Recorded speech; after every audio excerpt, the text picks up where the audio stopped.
Boa noite a todos, a graça e a paz. Eu estou com a sensação que hoje vocês estão um pouquinho longe.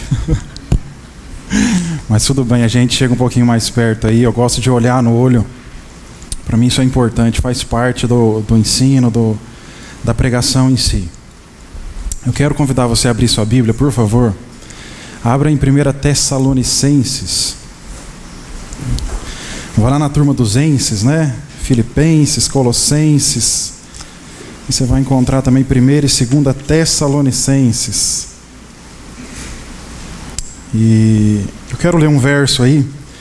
Eu quero meditar um pouquinho com você. No capítulo 1, na verdade, nós vamos nos fixar aí mais no verso 3. Vamos entender um pouquinho essa igreja, vamos entender um pouquinho o que Deus quer falar conosco aqui nessa noite. O Espírito de Deus está aqui, gente. O Espírito de Deus está... Eu creio que é um tempo profético para nós, é um tempo de mudança de tempo. Estava falando um pouquinho isso ontem com os jovens. Nós estamos entrando aí num tempo de quebrantamento diante de Deus. O que Deus requer do seu povo não é grandes coisas da sua mão. O que Deus requer é um grande quebrantamento do seu coração. É isso que Deus requer, é isso que Deus pede. E talvez você comece a pensar, né? Poxa, Deus pede isso para as pessoas mundanas, né? Para o ímpio, para aqueles que não conhecem a Deus. Na verdade, Deus... por isso que eu estou dizendo que é um tempo profético. Esse é um clamor que está no coração de Deus a respeito da igreja do Senhor. A igreja do Senhor, Deus está querendo ver ela quebrantada. Eu ouço histórias como essa de que tribos aí que nunca... não tem uma igreja lá para falar a respeito de Jesus Cristo e a igreja entrando. Isso para mim é mais um sinal do fim dos tempos. Toda língua, todo povo está ouvindo falar a respeito do nosso Senhor. E Ele vem, sem demora Ele vem. Por isso que eu creio que é um tempo da igreja se quebrantar. Se a gente quer um manifesto diante de Deus, a gente quer a manifestação do reino de Deus nesse mundo. É um tempo da gente, como diz o profeta Joel, rasgar o nosso coração diante de Deus e clamar por isso, porque se a imoralidade tem crescido tanto, se a corrupção tem crescido tanto, enfim, tantas coisas que estão aí, vocês talvez saibam melhor do que eu, tem crescido tanto. Eu acredito também que Deus tem reservado uma medida do poder dele, assim, tamanha, tão grande, que vai vir sobre a igreja, onde nós vamos... Se o mundo está manifestando a imoralidade sexual, se o mundo está manifestando as suas corrupções, a igreja tem que manifestar a glória de Deus, tem que manifestar o reino de Deus. Por isso que é um tempo profético de quebrantamento. Aonde tem abundado o pecado, a graça de Deus ela vai superabundar, ela vai ser maior ainda. Amém? Então parece jargão de pastor, tá? Mas não é. O Espírito de Deus está nesse lugar, gente. Uma unção nova está sendo soprada, um tempo profético novo está acontecendo nas nossas vidas.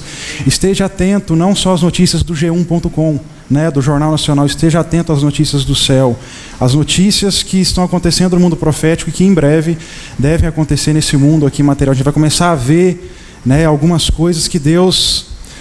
Eu estou muito ansioso para 2018, estava falando isso para os jovens, eu estou com uma ansiedade no meu coração, ao mesmo tempo que eu estou com um pouco de medo, que a gente fica em algumas incertezas, às vezes de onde soprar para não perder esse mover de Deus. Eu também estou muito ansioso, no bom sentido ansioso, para ver o que Deus vai fazer, o que reserva 2018. Deus, qual é o tempo, esse tempo profético que o Senhor tem ministrado, o que vai começar a acontecer no nosso meio.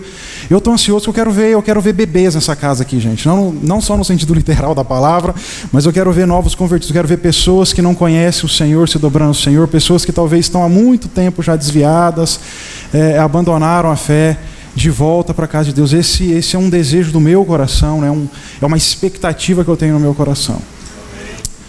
Há uma unção de Deus nesse lugar aqui. Amém? Deus quer falar com você. Você cantou aqui, libera o seu poder. Eu sei que existe mais, eu quero ir mais profundo.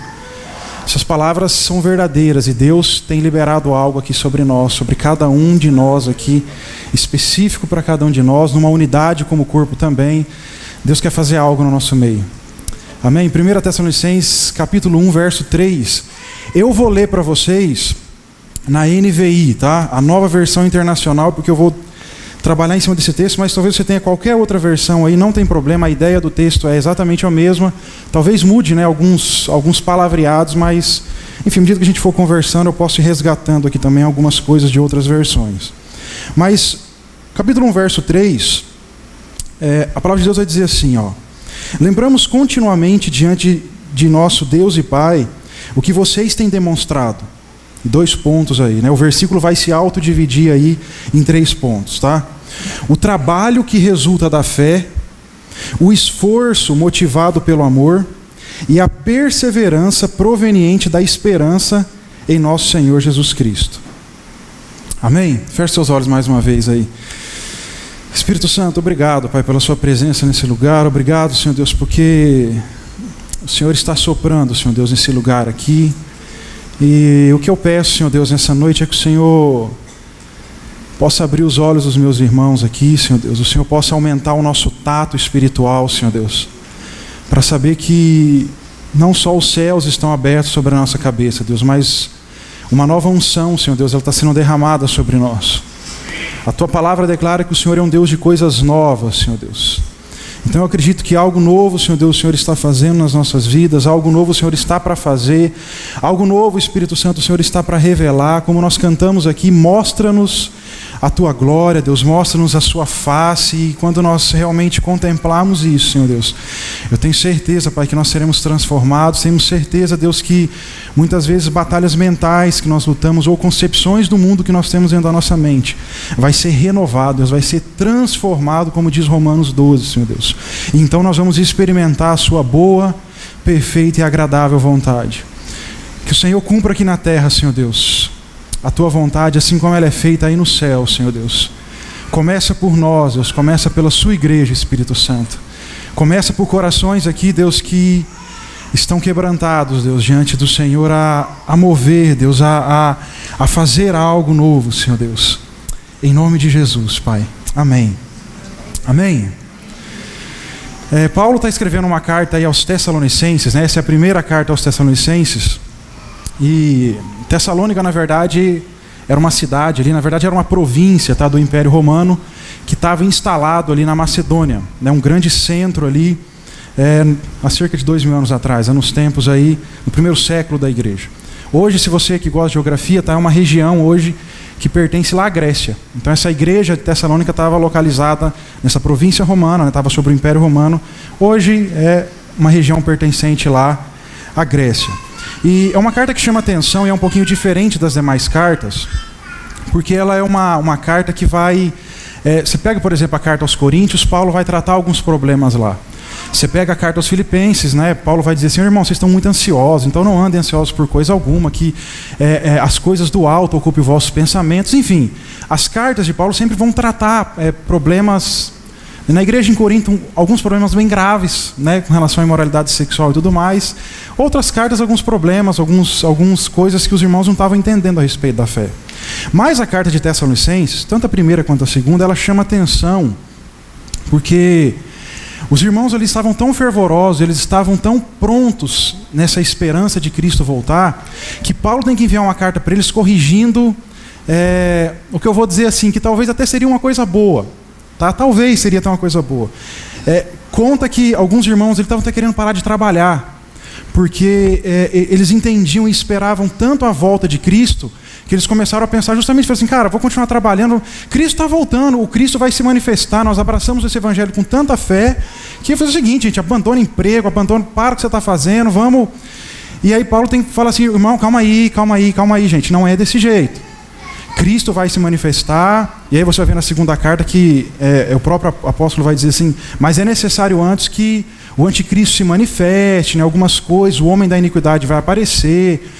Então ele fala assim: gente, calma aí, vocês estão com muita sede ao pote, vocês podem continuar vivendo sua vida, trabalhando, cuidando da família, né, tendo sua rotina, com a esperança de que Cristo voltará, ele não vai deixar. E há uma outra vertente também que acredita que chegou um ponto na igreja dos Tessalonicenses que eles estavam tão assim... ansiosos pela volta do Senhor, esperando isso, que começou alguns falsos mestres a ensinar assim: olha, os dias vão passando e Cristo não volta, né? Olha, esse Cristo já voltou. E vocês, Tessalonicenses, ficaram. E aí Paulo tem que enviar, e aí Paulo vai enviar essa primeira carta dizendo assim: irmãos, não é assim. fiquem tranquilos, se vocês receberam o dom do Espírito em vocês, Cristo não vai esquecer de vocês. Ele não voltou ainda, fiquem tranquilos. Quando ele voltar, todos nós, e Paulo vai dizer isso mais para frente, né? Aqueles que morreram primeiro, eles vão ressuscitar, vão encontrar o Senhor nos ares. Nós, os que estivermos vivos, seremos transformados, também encontraremos o Senhor nos ares e estaremos para sempre com Ele. E até um texto, né, lá no capítulo 4, que a gente usa muito nos estudos escatológicos, né, do fim dos tempos aí. Então eu quero que você perceba que a igreja de Tessalonicenses é uma igreja assim, gente, ela é uma igreja top, velho. Ela é uma igreja, apesar de ter seus problemas, tá? Como toda igreja tem, né, onde há gente, há problema. Paulo, ele na verdade, ele tem que fazer essas recomendações, que eu diria que quem dera, se hoje nos nossos tempos as recomendações pastorais fossem desse cunho, né? Fossem, irmãos, calma, houvesse uma sede no povo tamanha pela volta do Senhor, que a gente tivesse que refrear. Não, calma, irmãos, Cristo não voltou ainda, calma, não precisa largar teu emprego por causa da volta de Cristo. Então o capítulo 1, na verdade, Paulo está elogiando a igreja, é isso que eu quero que você entenda nessa noite. É daqui que eu quero tomar como ponto de partida. É uma igreja modelo. Tessalonicenses, apesar dos seus problemas, tá, gente? Ela é uma igreja, você vai ver no capítulo 1 que ela é um modelo para as demais igrejas e para a igreja de hoje. Não é pena que naquela região hoje da Europa, o evangelho, né, há 2 mil anos atrás, nós vamos ler alguns versos aqui, Paulo estava havia tanta sede no coração daqueles irmãos, e hoje, infelizmente, né, também está precisando de um avivamento lá. Mas olha só, preste atenção comigo em alguns versos. Eu marquei alguns versículos aqui só para você entender o que eu estou dizendo. Olha só, por exemplo, o verso 6 e 7 do primeiro capítulo mesmo. Paulo vai dizer assim, ó, eu vou ler aqui, ainda na NVI, tá? Ele fala assim, ó, de fato, olha só, vocês se tornaram nossos imitadores e imitadores de Deus, do Senhor. Apesar de muito sofrimento que vocês têm recebido, vocês receberam a palavra com a alegria que vem do Espírito Santo. E assim tornaram-se modelo para todos os crentes que estão na Macedônia e na Acaia. Então, repara que é um elogio, né, de Paulo em cima do trabalho dessa igreja. Olha só o verso 8. Ele ainda fala assim, porque partindo de vocês, igreja, propagou-se a mensagem do Senhor na Macedônia e na Acaia. Não somente isso, mas também por toda parte tornou-se conhecida a fé que vocês têm em Deus. O resultado é que não temos necessidade de dizer mais nada sobre isso. Paulo fala assim, olha, a respeito da fé, não há necessidade de dizer nada, vocês estão bem, vocês estão se tornando imitadores de Deus, vocês estão seguindo as coisas certinho mesmo. Olha só o verso 9, ele ainda vai dizer assim, ó, pois eles mesmos relatam de que maneira vocês nos receberam, como se voltaram para Deus, deixando os ídolos a fim de servir ao Deus vivo e verdadeiro. E o verso 10, né, vai fechar o primeiro capítulo, né, e esperar dos céus a seu filho, a quem ressuscitou dos mortos. 2 pontos aí, né? Quem é esse filho? Jesus, que nos livra da ira que há de vir. Então, é uma igreja modelo, gente. Vocês se tornaram imitadores do Senhor, vocês têm pregado o evangelho por toda parte, têm se espalhado, vocês deixaram os ídolos e voltaram para Deus. Gente, sensacional, muito bom, é isso daí. É isso que Paulo está dizendo aos Tessalonicenses. Por que eu estou dizendo tudo isso para você? Bom, se é uma igreja modelo, se é uma igreja que nesse tempo ela estava fluindo, o próprio apóstolo Paulo, né, de próprio punho, ele está escrevendo essa carta e está dizendo, bacana, é isso aí, gente, a gente tem que aprender com quem é melhor que a gente tem que aprender com quem já caminhou um pouco mais que a gente tem que aprender com quem está à frente da gente. Então eu quero pegar esse versículo 3 aqui, voltar ao verso 3, né? E eu quero tirar aqui alguns ensinamentos. Você já viu que o próprio versículo se divide, né, em 3 pontos. E nós vamos andar dentro disso, eu quero falar um pouquinho a respeito disso. E o primeiro ponto é que eu preciso aprender, tá, que essa igreja modelo, né, eu vou falar aqui da demonstração dos Tessalonicenses. Paulo diz no versículo 3, olha, vocês têm demonstrado algo ao mundo todo. Né? Nesse grande polo chamado Macedônia, vocês têm demonstrado algo. O que eles tinham demonstrado? E aí Paulo vai começar dizendo o seguinte, aí no verso 3 você vai encontrar assim, ele fala, o trabalho que resulta da fé. Preste atenção aqui, todo o seu trabalho, eu não estou falando só do seu emprego, eu estou falando de todo o trabalho das suas mãos. Ele é resultado da sua fé. Por que eu estou dizendo isso? Muitas vezes as pessoas chegam para nós, ou talvez cheguem para você e dizem assim, cara, eu estou cansado, cara, eu estou pensando em desistir, eu estou pensando em parar, cara, eu estou cansado do meu ministério, eu estou cansado de falar de Jesus, eu estou cansado da minha família, eu estou cansado do meu emprego, eu estou cansado. E quando a gente fala nesse cansaço, estou cansado de manifestar o reino de Deus, né? Estou cansado de testemunhar a respeito de Jesus, a gente quer, na verdade, tratar o sintoma. mas a gente não vai na causa do problema. Bom, todas as vezes que você está cansado, e é normal passar por isso, tá? Eu diria que isso é comum passar por isso. Tem hora que eu também estou cansado, tem hora que eu estou desanimado, com vontade de parar com tudo. Mas ao invés de eu tratar o sintoma, qual é a ideia minha de tratar o sintoma? Eu vou parar. Não é isso que eu estou fazendo, então eu vou desistir, eu vou procurar fazer outra coisa, fazer outro curso, eu vou para outro ministério, vou abandonar a igreja, Eu estou tocando esses assuntos de igreja, gente, porque eu tenho ficado assim, preocupado com o rumo. Quando eu digo igreja, estou dizendo igreja de uma maneira em geral, então não estou me referindo só ao Ipiranga, estou dizendo, mas o rumo, cara, eu nunca vi tempos de tanta apostasia. Eu sei que sempre houve a apostasia da fé, sempre houve abandono da fé. Claro que sempre houve, isso é óbvio. Mas como está, gente? E aqueles que não apostatam da fé usam Deus como um trampolim para o seu sucesso pessoal. E eu não sei o que é pior, né? Você realmente largar Deus e apostatar, ou então você usar Deus como um trampolim para que você alcance, para que eu alcance o meu sucesso pessoal, o meu sucesso profissional, a minha bênção financeira, etc, etc, etc. Então Paulo está dizendo assim, olha, vocês têm demonstrado algo ao mundo, e o que vocês têm demonstrado é o trabalho de vocês, que é resultado da fé.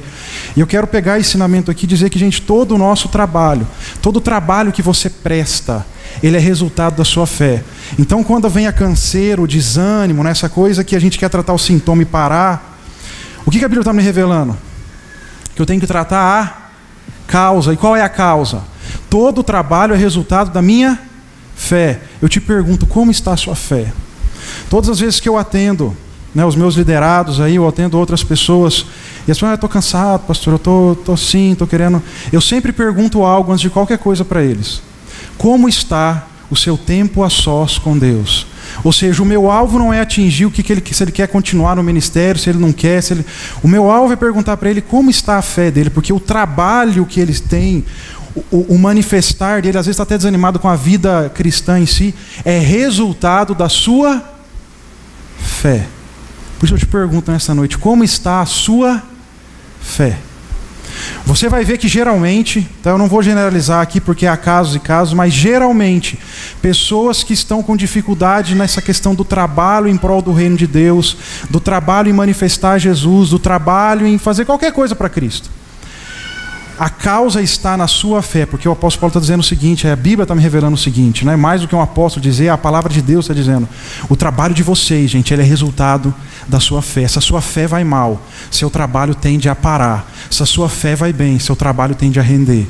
Eu nunca vi, pode ser que exista, mas eu nunca vi crentes cheios do poder de Deus, com uma fé renovada, com uma fé fincada na rocha, com uma fé realmente que o fogo está queimando por Jesus. E quando ele olha para o trabalho, para o ministério, ele fala assim, pastor, eu não estou muito afim não.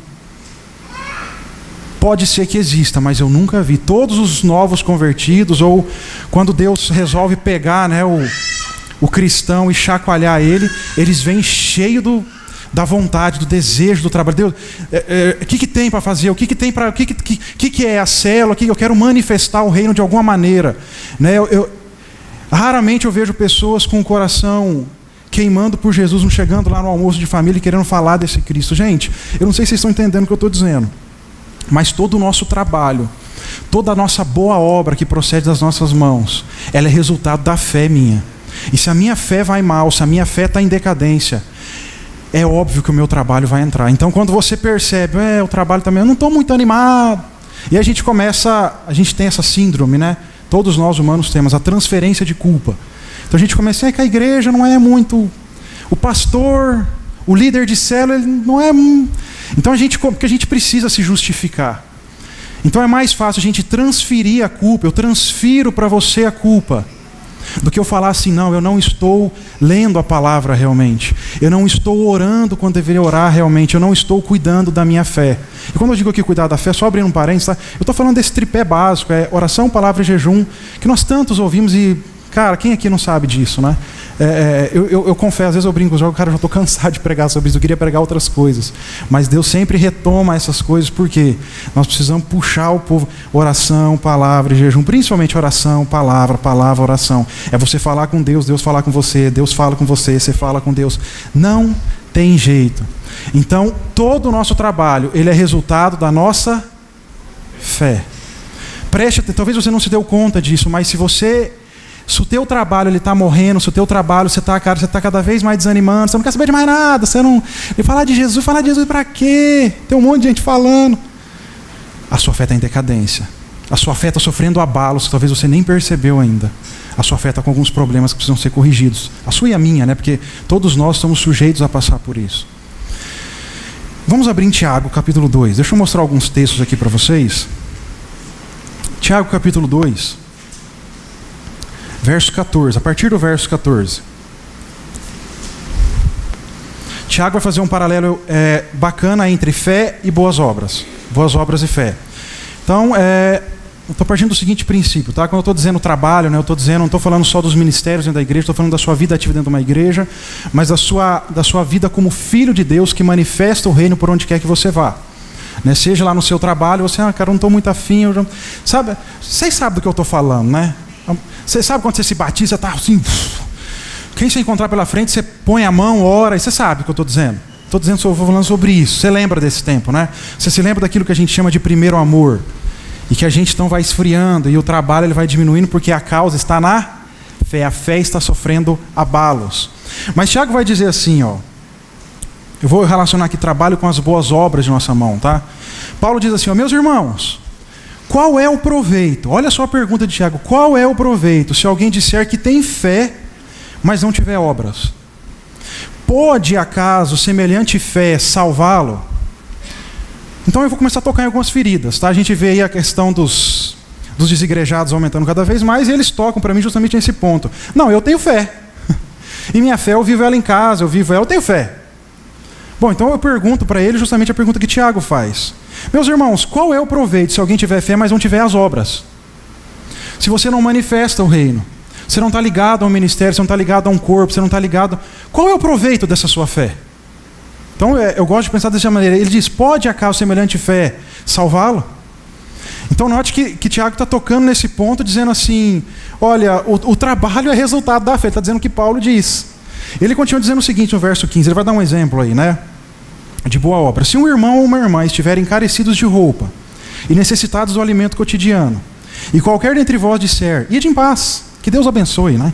Aquecei-vos e fartai-vos, sem contudo lhes dar o necessário para o corpo, qual que é o proveito disso? Que fé é essa? De que serve? E aí ele vai continuar desenvolvendo a ideia, tá? Vamos continuar pensando junto aqui com ele. Assim também a fé, se ela não tiver obras, por si só está morta. Está morta essa fé. Se essa fé ela não trabalha, ela não produz um bom trabalho que demonstra o reino, está morto, cara. Alguma coisa está acontecendo. Ele vai continuar dizendo o seguinte, no 18. Mas alguém dirá, aí vem os questionadores, né? Tu tens fé e eu tenho obras. Aí Tiago diz assim, mostra-me essa tua fé sem obras, e eu com as minhas obras te mostrarei a fé que tenho. Você entendeu onde Tiago está querendo chegar? O que ele está querendo mostrar? Olha, o meu trabalho na casa de Deus, o meu trabalho, as boas obras, o meu trabalho em manifestar o reino de Deus, em ajudar o próximo, isso mostra a minha fé. A partir do meu trabalho eu demonstro a minha fé. Agora mostra-me essa sua fé, que não tem obra nenhuma. Que fé é essa? E logo conclui, essa fé está morta. E ele continua dizendo aí, crês tu que Deus é um só? Fazes bem, porque até os demônios creem e tremem. Ou seja, ele está falando a respeito da... Cara, demônio também crê que Deus é um só. E nem por isso a fé dele vai salvar ele. Você entende a complexidade disso? E ele continua dizendo assim, queres, pois, ficar certo ao homem insensato de que a fé sem obras, ela é totalmente inoperante? Aí ele vai continuar, não foi por obras, ele vai dar um exemplo do Antigo Testamento que está em Gênesis 22, tá? Não foi por obras que Abraão, o nosso pai, né, o pai da fé, foi justificado quando ofereceu sobre o altar o próprio filho Isaque. Percebe como a fé opera juntamente com as suas obras? Com efeito, foi pelas obras que a fé se consumou. Ou se cumpriu a escritura, a qual diz, ora, Abraão creu em Deus, então fala de fé, e isso lhe foi imputado para justiça, e logo ele foi chamado amigo de Deus. Imagina a seguinte situação, Abraão, pai da fé, ele tem fé em Deus, mas quando Deus pede a ele o seu filho Isaque, ele diz que eu não vou obedecer, eu não vou apresentar essa boa obra, esse trabalho diante de Deus. Que fé é essa? Se quando Deus te pede alguma coisa você não faz, é uma fé que está morta. O nosso trabalho resulta da fé, ele é um resultado da fé. Só para fechar a ideia aí, está no verso 26, ele vai concluir isso, né?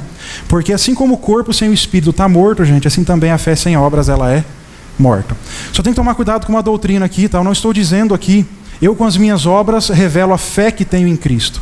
Ela demonstra a minha fé. O trabalho em manifestar o reino de Deus é resultado da minha fé. Eu só não posso pensar que essas obras, elas me dão um direito à salvação. Porque aí eu firo o princípio de Efésios capítulo 2, verso 8. Né? Nós somos salvos mediante a graça de Deus. E isso por meio da fé. Mas se essa fé não apresentar obras, ela é uma fé morta. Maravilha, então nós entendemos isso daí. Tá? Não é pelas obras que eu sou salvo, é pela fé. Mas a minha fé tem que apresentar boas obras. Ou seja, o trabalho, todo o trabalho, gente, ele é resultado da minha fé. E mais uma vez eu te pergunto, como está a sua fé? Talvez aqui você esteja com sua fé bacana, eu sei que tem muitos aqui que trabalham abundantemente na obra do Senhor, e eu sei que bate aquele desespero, aquela vez, fala assim, Deus, o que eu estou fazendo? Será que eu estou indo para o caminho certo? Será que está acontecendo? Será que... Abre, por favor, em 1 Coríntios 15, 58. Deixa eu dar essa palavra para você. Tá? Enquanto eu preparava esse sermão, esse estudo aqui, Deus me levou a lembrar desse texto. 1 Coríntios, tá? Capítulo 15, verso 58. Eu sei que a gente, como homem, se sente tentado às vezes a pensar isso, né? A gente vê, parece que as coisas às vezes não acontecendo, parece que o nosso trabalho não vai, parece que a gente tenta falar para o parente, tenta falar para o familiar, tenta manifestar as boas obras, o trabalho para manifestar o reino, e parece que, cara, nada acontece, né? Bate isso daí. Então Paulo vai dizer mais uma vez assim, portanto, meus amados irmãos, sede firmes, inabaláveis e sempre abundantes na obra do Senhor, sabendo que no Senhor o vosso trabalho não é... No Senhor, todo o trabalho, gente, eu não sei que tipo de trabalho talvez cada um aqui desempenhe, toda boa obra, tudo aquilo que você faz por causa que é algo que é resultado da sua fé, toda ela, no Senhor, não é vão. Né? Nós cantamos aqui uma canção que diz que nós nos lançaremos no seu olhar. E é justamente isso, sabe? Essa boa obra, no intuito que é resultado da minha fé, no intuito de manifestar o reino, é você se lançar sobre o olhar de Deus. Esse trabalho para Deus, ele não é vão. Talvez o pastor não viu, né? Não foi lá te elogiar, talvez o teu líder não viu, talvez teu chefe não viu, né? Talvez o pai, a mãe, enfim, a pessoa que você mais ama não viu. Mas Deus viu. Deus estava observando. No Senhor, o nosso trabalho não é em vão. Queridos, preste atenção em algo. Deus não nos chama para uma obra nessa terra. Eu acho isso interessante em algumas passagens da Bíblia. Deus, ele nos chama para uma boa obra. Deus não está nos chamando para um trabalho qualquer que ele daria a qualquer pessoa. Ele escolheu a mim e a você para nos dar capacidade, nos capacitar para desenvolver justamente o trabalho que está debaixo da vontade dele. Então Deus nos chama para um trabalho excelente, para um trabalho magnífico, de manifestar o reino dele aonde quer que você esteja inserido. Você está inserido em lugares da sociedade que as outras pessoas desse ambiente não estão. Então é um trabalho excelente, é uma boa obra, né? A célula que você tem, o ministério que você tem, o coral, enfim, todos os ministérios que, não vou ficar citando o nome, né? Você esqueceu do meu, João. Eu esqueci, mas no Senhor o trabalho não é em vão. Deus viu, cara, Deus está vendo o ensaio, Deus está vendo as preparações, Deus está vendo as orações que acontecem no secreto, Deus está vendo tudo. Nele não é em vão. Deus nos chama para uma boa obra. O que eu preciso que você entenda é que esse trabalho seu, ele é resultado da sua fé. A sua manutenção de fé precisa estar ok, né? Quando você vai na revisão do carro, lá bate um carimbinho lá, né? Ok, tantos mil, ok. Foi feita a revisão lá dos 100 mil, de tantos mil. Sabe, o Espírito de Deus tem que vir e outorgar e tá ok essa fé. Essa fé a manutenção dela está em dia. Jejum e palavra. Segundo ponto que o apóstolo Paulo vai colocar aí, ele fala assim, a minha versão diz assim, tá? O esforço motivado pelo amor. Então ele fala do trabalho que é um resultado da fé. Né? Olha, a fé de vocês é ótimo, então o trabalho de vocês está, boa obra está legal. E aí ele vai dizer o segundo ponto seguinte, o esforço que é motivado pelo amor. Gente, não existe outra motivação para nós a não ser o amor. Quais são os dois, né? Jesus chegou e resumiu toda a lei. Quais são os dois maiores mandamentos? Ama teu Deus, né? Sobre todas as coisas, e ama ao teu próximo como a ti mesmo. Então os dois mandamentos, eles tocam na maior motivação que tem que estar no meu coração e no seu coração, que é o amor. Toda a motivação de qualquer esforço nosso é o amor. Eu sei que muitas vezes a gente, nessa história de trabalho, de querer manifestar boas obras, de querer se esforçar para fazer algo, a gente quer, eu não vou dizer aparecer, mas nós precisamos, né, que talvez alguém bata no nosso ombro e diga assim: muito bom, Luiz, legal, cara, você está fazendo certinho lá, tá muito bom, tá muito... Então, gente, a motivação nossa é o amor. Eu coloquei algo aqui que diz o seguinte, ó, o meu esforço, ele não quer nada em troca. Ele não quer reconhecimento, ele não quer status, ele não quer likes, visualizações, nem joinha no Facebook. É por amor. Você entende? Eu faço por amor. Se você perguntar para mim por que eu me dou essa questão de ser pastor, por exemplo, né, de se colocar como vidraça aqui, grande verdade é essa, né, você está, não ser só pastor, mas professor, enfim, você está cuidando de uma pessoa, você é uma vidraça. Por que eu coloco isso? Por que eu faço isso? Por que eu abandonei minha profissão e resolvi ser pastor? Né? Tem pessoas que hoje dão até risada na minha cara. Eu encontro professores da universidade que tem alguns que nem olham na minha cara, tem outros que dão risada na minha cara, né? Porque é uma loucura você fazer isso, mas é o amor. E aí você fala assim: mas amor, o amor à obediência a Deus, isso já seria o suficiente? E a próxima é por amor a você, é por amor às pessoas que eu cuido, é por amor a vidas. Todo o esforço que eu tenho, todo o motivo da minha oração é por amor.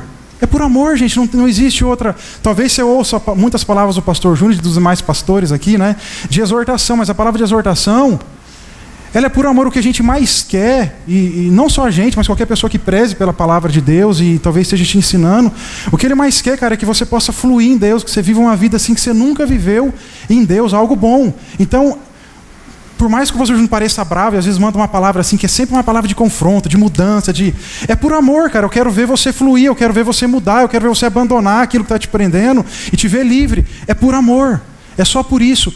Todo o esforço nosso, ele é resultado do amor, tem que ser resultado do amor. Né? Eu vim para cá todo sábado, eu estar aqui o domingo, eu estar aqui a sexta, eu saí da minha casa e vim para a casa de Deus. Gente, não há outro porquê a não ser amor. É o amor a Deus, sim, por causa da obediência a nós, do compromisso que nós temos com Deus, do compromisso que você tem com Deus, mas é amor também ao meu próximo. Né? O pastor lá, o Luiz Hermínio, né? Há tempos atrás, eu não sei se faz um ano e pouco, ele colocou algo muito legal, que ele disse assim: cara, chore por pessoas, não chore por coisas. A gente vive chorando por coisa, eu quero, Deus, o carro, Deus. E eu vejo assim, talvez não há nada de errado em chorar por coisas, mas chore por pessoas. Você que é líder, querido, de ministério, entenda algo. Eu estou dizendo isso por amor. Não diga que você ame os integrantes do seu ministério, não diga que você ame o seu povo, se você não chora por eles, se você não se quebranta por eles, não diga isso, por favor. Porque quem ama ora, cara, quem ama abraça, quem ama... eu não sou uma pessoa extremamente carinhosa, eu sei disso, eu tenho meu jeitão duro de ser. Mas eu tenho um compromisso com Deus, cara, que é orar por esses jovens, é orar pela galera daqui, é orar para que Deus traga novas vidas. Eu sei que os pastores aqui oram durante a semana por vocês, por cada família, por cada pessoa enferma, eu sei porque eu participo disso. Então, isso é amor, cara. Não diga que você ama um povo se você não paga o preço por ele. Né? Não diga que... Vou dar um exemplo aqui muito claro. Né? Eu vejo muitas mães que estão com seus filhos fora da igreja. E o que essas mães mais fazem, cara? É chorar por esse filho. Assim como um dia minha mãe fez isso comigo. O que eu mais vejo é essa mãe. Por quê? Porque ama. O esforço, a motivação, talvez ficar as madrugadas acordado, esperando o filho chegar da balada bêbado, orar com ele, clamar. Isso é um esforço que é gerado pelo amor.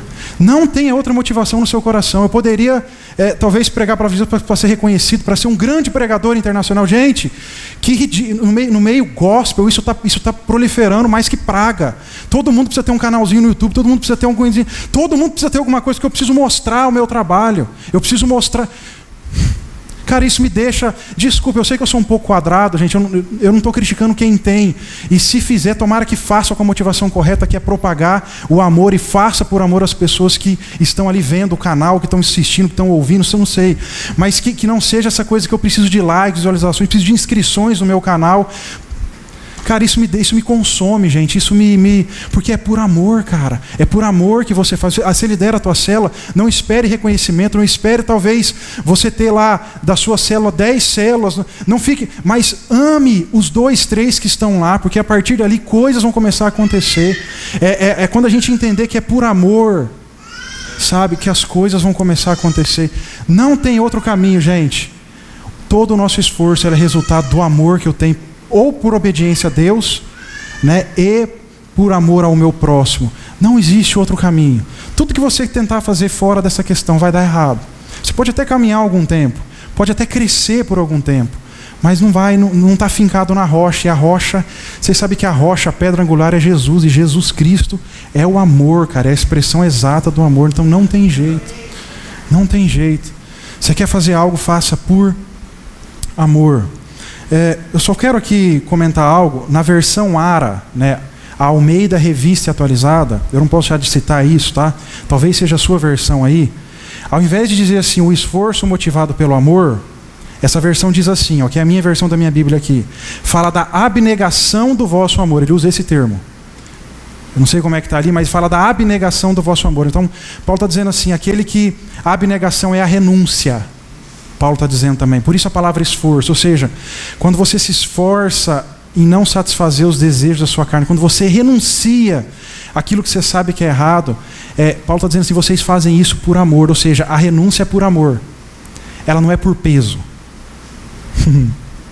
Sabe aquela lei de Deus, quando diz algo que você não pode fazer, ou Deus não quer que você faça, então você fala assim, puxa vida, rapaz, eu não posso fazer tal coisa, não posso ir em tal lugar, não convém fazer tal... Então aquilo pesa no seu coração. E a igreja de Tessalonicenses, ela está demonstrando ao mundo que a lei de Deus para ela é como favo de mel na sua boca. Eles amam, cara, a renúncia por causa do Cristo. Eles amam renunciar ao mundo. É fruto do amor. Você entende? Por isso que ele usa nessa versão, ele fala da abnegação do vosso amor. Então, eu não sei se há esse sentimento no seu coração, mas quando a gente pensa na lei de Deus, quando a gente pensa que tem coisas na vida cristã que eu preciso abandonar e deixar, gente, não é peso. Cara, não é peso. Tem que ser fruto do nosso amor por Deus. Não é um Deus de regras. Deixa eu pegar aqui a tábua, né? Deixa eu ver o que pode aqui. Ixi, isso aqui não pode, complicou. É por amor, cara. É por amor. Você ama Ele de tal maneira que o que Ele disser para você... Por que Deus colocou tantas leis morais, tantas leis para que o povo não entrasse na perdição que está hoje? Mas é pesado para alguns, então vão para esse caminho. Vão. Deus quer que a gente deixe de fazer determinadas coisas e passe a fazer determinadas coisas por amor. É a abnegação do vosso amor, é a renúncia, a paixão da minha carne. É tudo por amor a Deus, gente. Não é por mais nada, não é para você mostrar, eu posso chegar aqui, eu oro 4 horas todos os dias e mostrar minha espiritualidade para você. Se eu oro 4 horas todos os dias, é porque eu amo vidas, é porque eu amo a presença de Deus, é porque eu amo estar quebrantado diante de Deus. Você entende que tudo que move o esforço nosso, a renúncia, é por amor. Não tem outra coisa em mente, gente, a não ser amor a Deus e amor a vidas. Amém? E em terceiro aí, né, ele vai fechar aí esse verso, na verdade, dizendo sobre a perseverança que é proveniente da esperança. Perseverança, algo difícil de encontrar hoje em dia. Marcos 13:13 diz assim, aquele que perseverar até o fim será salvo. É isso que diz lá, ok? Marcos 13:13, aquele que perseverar até o fim será salvo. Eu te pergunto o seguinte, como perseverar até o fim? Já parou para pensar nisso? Eu gosto de questionar a Bíblia no bom sentido, né? A Bíblia está dizendo, se eu perseverar até o fim, eu vou ser salvo. Eu quero ser salvo, óbvio. Mas eu preciso perseverar até o fim. Como perseverar até o fim? Mantendo acesa a chama da esperança. Se a chama da esperança apagar, eu não vou conseguir perseverar até o fim. Tem outro texto, Hebreus 12, vai dizer mais ou menos isso daí, verso 1 e 2. Paulo fala assim, Paulo ou o escritor de Hebreus, alguns dizem que não é apóstolo Paulo, enfim, essas são outras questões. Ele fala assim, eu quero que vocês corram com perseverança a carreira que lhes está proposta. Como que eu corro com perseverança, gente? Mantendo acesa a chama da esperança. Se você perguntar para mim por que pessoas se desviam, por que pessoas apostatam da fé, por que pessoas... Há muitos porquês, tá? Mas se eu resumisse tudo num pacotão só, eu vou chegar à conclusão de que a esperança, em algum momento, ela apagou. Então por que perseverar sem esperança?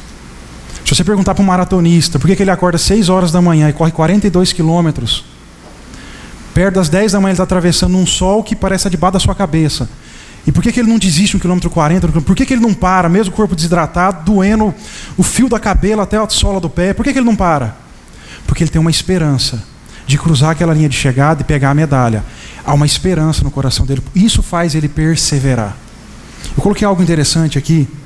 Existem pessoas que têm esperança de dias melhores. Por isso elas perseveram em viver. E não há nada de errado nisso, não estou criticando, tá? Há pessoas que perseveram. Eu espero dias melhores. Então elas perseveram em viver. Existem pessoas que têm esperança de ver seus sonhos realizados. Por isso elas perseveram na luta. Por isso amanhã elas vão acordar às 6, 7 horas da manhã e vão trabalhar. Elas querem ver os seus sonhos realizados, os seus bens conquistados, o seu sucesso profissional. Há pessoas que têm essa esperança. Mas há também pessoas que têm esperança de olhar Jesus nos olhos. E por isso elas perseveram na fé cristã. Então, quando a gente inverte os valores e a gente tem esperança de que Deus me deu carro novo, de que Deus me abençoe assim, e as coisas não acontecem, as pessoas param de perseverar. Porque a esperança estava no lugar errado.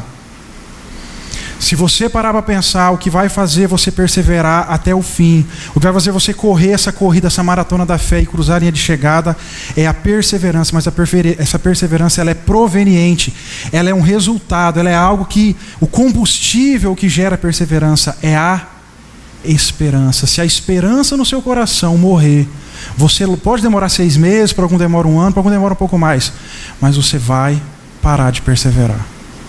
Nós vamos... começar a caminhar nessa corrida e logo estamos pedindo água e parando. Mas eu te faço uma nova pergunta. Esperança em quê? E para mim esse versículo é um versículo de ouro porque ele fecha assim, né? Paulo poeticamente ele faz algo lindo aí. A esperança no nosso Senhor Jesus Cristo. Como eu disse aqui, você pode ter esperança em muitas coisas, mas o que vai fazer você perseverar na fé é a esperança em Cristo. 1 Coríntios 15, 19 vai dizer o seguinte, preste atenção nisso.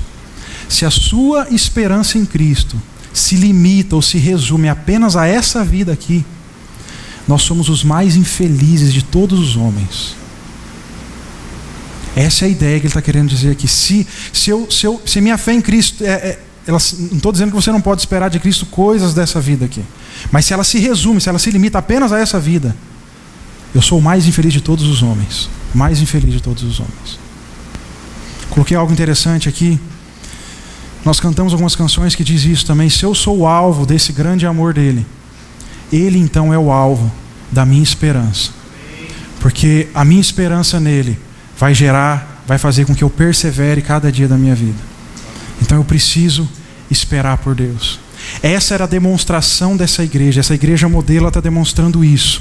Um trabalho, cara, que é resultado da fé dela, né? Uma situação de igreja onde tinha seus, eu volto a dizer isso, tinha seus problemas, mas ela estava bem firmada na rocha, porque tudo que ela fazia por amor. Todo o esforço, toda a renúncia era por amor. E ela esperava, tanto é que no verso 10 Paulo vai dizer isso, vocês estão esperando realmente essa volta desse Cristo. Esperavam tanto que Paulo teve que corrigir alguns aspectos dessa expectativa que eles tinham da volta. Mas era isso que fazia com que eles perseveravam dia após dia pregando o Evangelho e andando em plenitude de vida. Eu volto a te perguntar aqui, como está a sua fé? Você tem chorado por pessoas? Tem chorado por vidas? Você tem corrido com perseverança a carreira que te está proposta? Para cada um de nós que Deus propôs uma carreira. Quero que você feche seus olhos. Deixa eu orar com você.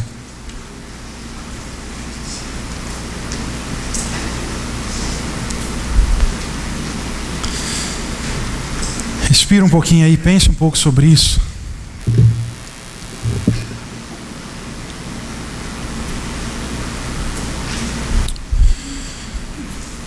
Quero que você fique com os olhos fechados. Eu quero te fazer pensar em algo, queridos. Eu sei que vocês saíram das suas casas, vocês vieram aqui, vocês estão buscando algo de Deus. Vocês estão querendo algo de Deus. Talvez como nós cantamos aqui, talvez vocês estão querendo ver a face de Deus. Deus, mostra para mim sua glória, mostra a sua face. Eu não acredito que você saia da sua casa, você tem que tomar um banho, você tem que botar uma roupa, arrancar o carro da garagem, sair nesse sol de 32 graus, vir para cá. Você está querendo alguma coisa de Deus. Você não pode estar fazendo isso só por religiosidade. Queridos, é algo que queima no meu coração, algo que eu sei que queima no coração dos pastores aqui. Eu sei que nós como indivíduos aqui, nós temos as nossas diferenças. Eu sei que cada um aqui pensa de um jeito, eu sei que cada um aqui acha que deveria ser de um jeito, cada um aqui acha que poderia ser de tal maneira. Eu sei de tudo isso. Mas esse tempo profético que Deus quer colocar em nós e quer que a gente aprenda que esse momento da igreja lá em Tessalonicenses é que a gente chore por vida, gente, que a gente ande em unidade, que a gente ande juntos.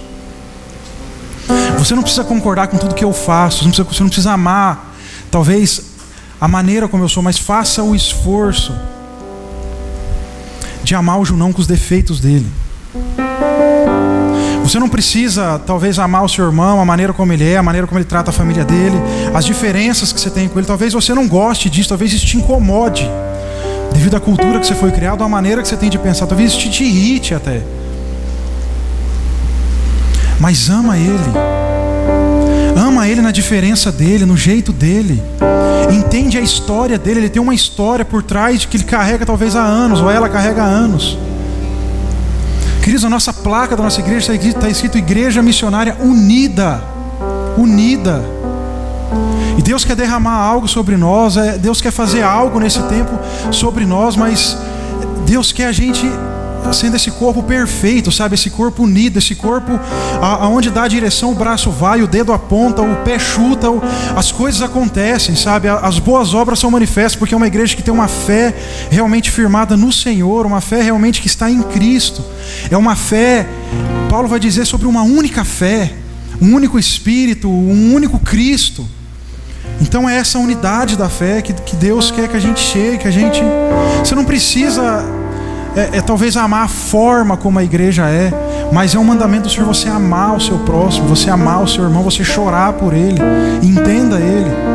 Queridos, há um desejo, há um ardor no nosso coração de que a gente flua, queridos, nesse lugar. Você flua lá na sua casa, você flua naquele bairro lá. É um tempo de quebrantamento, queridos. É um tempo realmente da gente se despojar do nosso orgulho, parar de criticar tanto o irmão, de olhar tanto pro cisco no olho do próximo e começar a olhar para a trave do meu olho, do problema que está em mim. Talvez você chegou ao finalzinho do ano aí querendo parar. Deus, eu não vou persistir, eu não vou mais perseverar. Deus está querendo renovar essa esperança dentro do seu coração. Lembre-se que Cristo em você, essa é a esperança da glória, é Cristo em nós, vivendo em nós. O que nos une é maior do que o que nos separa, gente. Cristo é maior do que as diferenças que há dentro de um corpo. Ele é maior, Ele resgatou cada vida aqui sabendo dessas diferenças, a fim de que esse corpo que é cheio de diversidade pudesse agir na sua multiforme graça.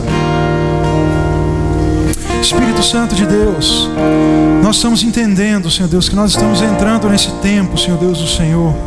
É um tempo onde, em meio ao quebrantamento, Senhor Deus, nós seremos curados de nós mesmos, seremos curados de feridas, talvez, do passado, seremos curados de coisas que atormentam a nossa mente e coração.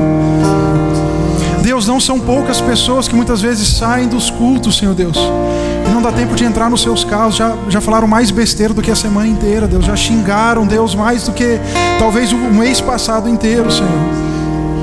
Chegam dentro das suas tendas, como diz Deuteronômio, chegam dentro das suas casas e amaldiçoam, falam mal, falam como deveria ser o culto. Querido, em amor, entenda, o culto não é para você, o culto não é para mim, o culto não há lugar para homens no culto. O culto, ele é a Deus, ele é ao Altíssimo, é Ele que recebe o culto. Cada canção cantada é a Ele, é aos ouvidos dEle, está aos olhos dEle, é para tocar o coração dEle, não é só o nosso coração. Entenda isso, por favor. Culto nunca foi para alguém, culto é para Ele, é para o Altíssimo, é para o Eterno, sempre foi. que momento da história nós perdemos isso e achamos que o culto tem que ser para nós? Eu tenho que sair do culto me sentindo bem, me sentindo gostoso. Não foi para isso. O culto é uma adoração suave a Deus, é um sacrifício agradável a Deus. Não é para nós, Deus, não cabe a nós o culto, não cabe a nós nada do culto. É para o Senhor, Deus, é só para o Senhor, Pai.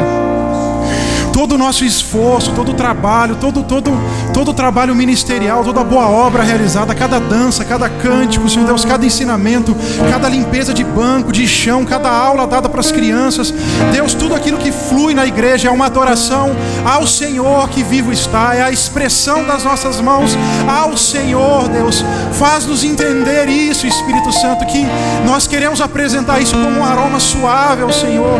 Não é para satisfazer ego de homem, Senhor Deus, não é para satisfazer o meu egoísmo, não é o que eu achei do culto, mas é o Senhor foi adorado nesse culto, Deus.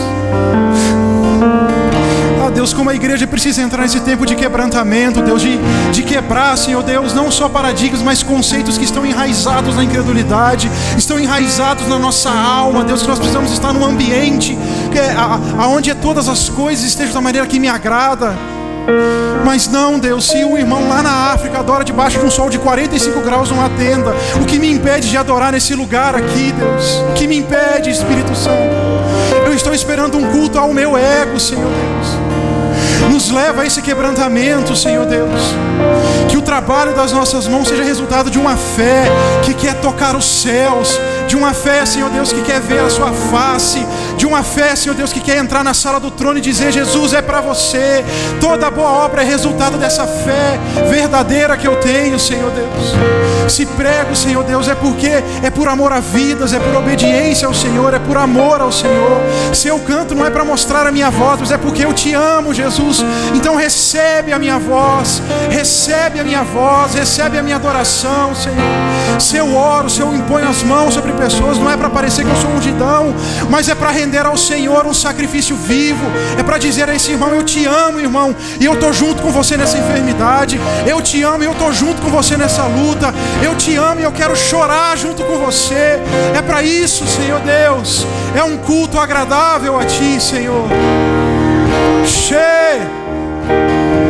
Perdoa-nos, Espírito Santo, pelo que nós fizemos do culto, Pai. Perdoa-nos o que nós fizemos da igreja. Perdoa-nos, Senhor Deus. Gera em nós, Senhor Deus, um coração quebrantado, Senhor. Que nós possamos rasgar o nosso coração diante do Senhor, Deus. Perdoa-nos, Espírito Santo, porque quantas vezes pensamos em parar, em não perseverar. O Senhor, com a maneira, Senhor Deus, tão linda, chega para nós e coloca uma carreira linda para nós seguirmos, Deus. Mas a gente quer desistir de tudo.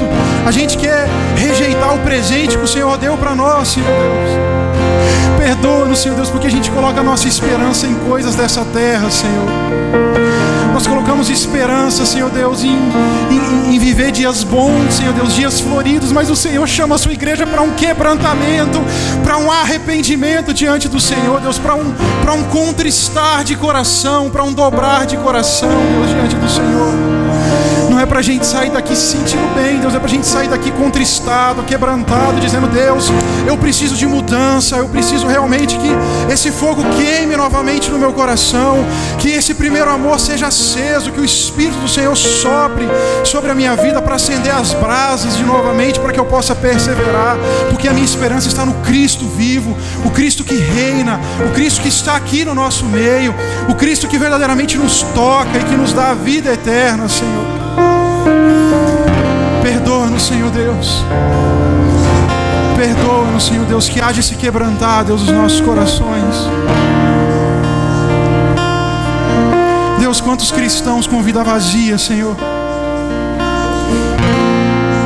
Querido, talvez você esteja lembrando de alguém, talvez não seja o seu caso, mas você lembra de alguém. Ore por essa pessoa, chore um pouquinho por essa pessoa. Se você não tem força para isso, chore por você, chore pela sua família. Deus, o mundo precisa, Senhor Deus, de que os filhos manifestem a glória do Pai, Senhor. Porque senão nós não vamos prevalecer nessa terra, Senhor Deus. Ajuda-nos, Espírito Santo de Deus, sopra sobre nós o fogo da sua presença. Assim como Moisés um dia pediu, Senhor Deus, mostra-nos a sua glória, Senhor Deus.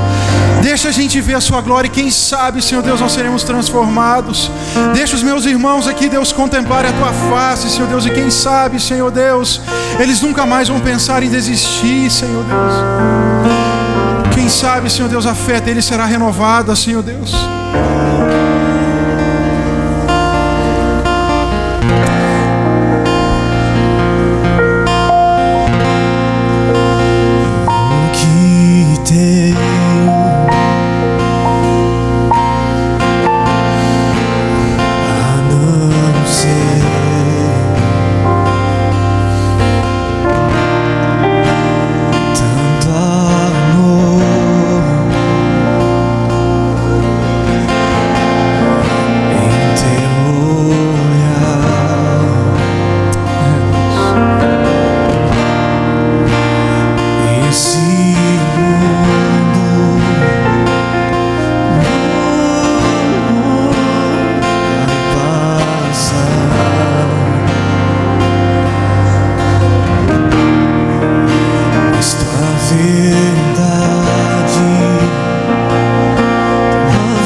Senhor Deus, pelo Senhor, Pai, acima de todas as coisas. Que os meus irmãos aqui possam saber, Senhor Deus, que eles são amados pelos pastores dessa casa, Senhor Deus. Que muitas vezes nós agimos até com uma maneira de confronto, Senhor Deus, é porque nós amamos e nós queremos ver, Senhor Deus, as coisas andando na luz.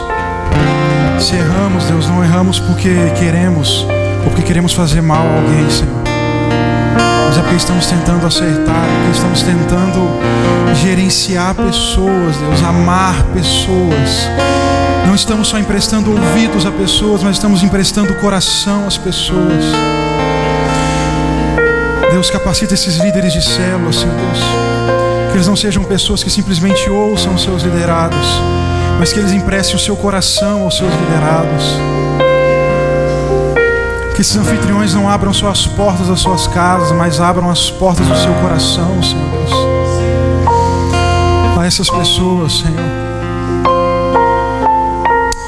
Em nome de Jesus, Espírito Santo, renova a nossa fé, Senhor. Renova dentro de nós um espírito inabalável, Senhor Deus. Cria em nós um coração puro, Senhor. Que a nossa motivação seja o amor. E que a nossa maior esperança, Jesus, nessa terra, seja olhar o Senhor nos olhos e dizer: Jesus, eu te amo, Senhor. Olhar nesses seus olhos que são como chamas de fogo, Senhor Deus. E dizer que nós estamos para sempre juntos com o Senhor, Deus. Que essa seja a nossa maior esperança nessa terra. É em nome de Jesus que nós oramos, Pai. Quero terminar aqui, olha aqui para mim. Você é especial para essa casa aqui. Talvez você não tenha recebido semanalmente, mensalmente ou anualmente a visita do seu pastor, a visita de alguém. Talvez você espera por isso. Talvez você, cara, você é importante para essa casa. Essa casa ela não vai conseguir ser saudável e fluir se você não colocar o seu esforço, se você não colocar o seu trabalho, se você não chorar junto. Nós não vamos crescer. E quando eu digo crescer, eu não estou falando de um grande templo adornado. Eu estou dizendo de resgatar vidas do inferno. Eu não estou dizendo que Deus precisa de nós, porque se a gente não clamar, as pedras vão clamar. Você e eu não somos insubstituíveis. Se o Junão amanhã resolver parar, Deus coloca alguém no meu lugar, mais capacitado, alguém que é melhor do que eu. Nunca na história alguém foi insubstituível. Deus sempre deu oportunidade aos seus filhos de fazerem uma boa obra nessa terra, uma maravilhosa obra nessa terra que vai causar diferença na sua geração. E eu já falei para Deus que eu quero ser uma igreja, eu quero ser um pequeno Cristo, um pedacinho de uma pedra de uma igreja, que tem uma vida que é relevante para essa sociedade, que realmente traz diferença no meio que eu vivo. Então não fique preso em pequenas diferenças do seu irmão, pequenas diferenças com a cor da igreja, pequenas diferenças porque o ar está muito gelado ou o ar está muito... Gente, o amor que nos junta, o amor que morreu na cruz é muito maior do que todas essas coisas. Que possamos crescer, atingir uma maturidade espiritual em Deus, onde a gente possa se esforçar e trabalhar e perseverar nessa fé, numa unidade como um só corpo. Nós contamos com você. Cristo espera algo. Isso está te dando essa oportunidade de você servi-lo cada dia melhor.